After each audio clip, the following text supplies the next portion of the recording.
I am definitely an early bird. Yes, I do the creative stuff in the mornings.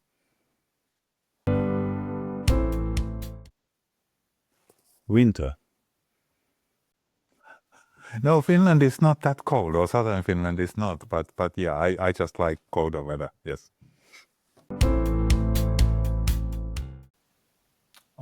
Neither of these, no. Forest.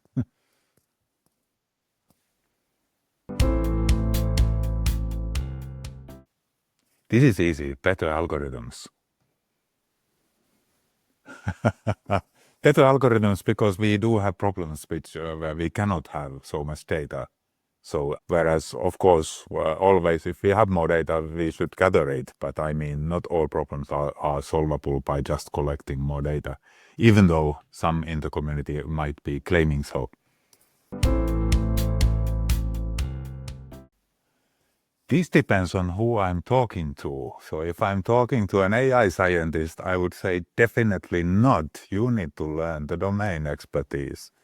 Whereas if I'm talking to some other fields, then I would say, yeah, it might be a good idea to learn some AI.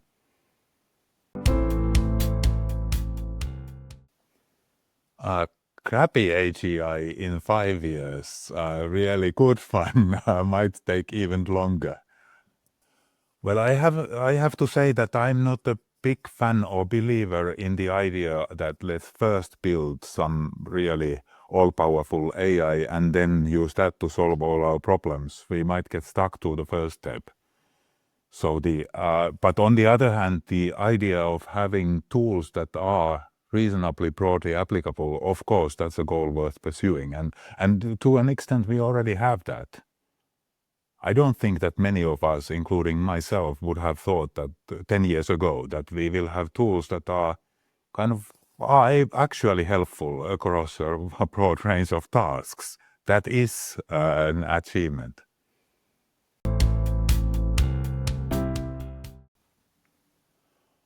More diverse benchmarks, absolutely. Yeah, of course, if a bigger model will solve the more diverse benchmarks, all is well, but before we have them, we cannot be sure.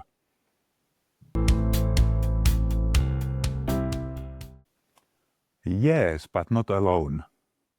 I need to be responsible for whatever I put to a paper.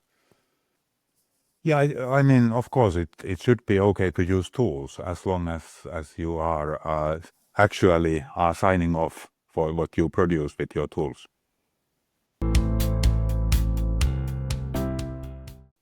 Both, definitely both. So they are overhyped, but not applied as much in cases where they actually would be helpful and solve problems. For instance, in medicine, now the first papers are coming out where this really would work. But yeah, I think what I mean is that the domain-specific foundation models in science, for instance, can be incredibly helpful, whereas we might be skeptical about the hype of solving everything with one single foundation model. So I decided to choose a recent one from my team, particularly nice collaboration.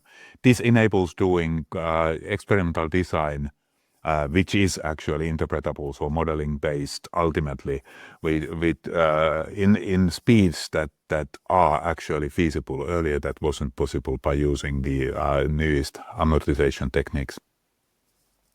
Yeah, it's in Europe this year, yes.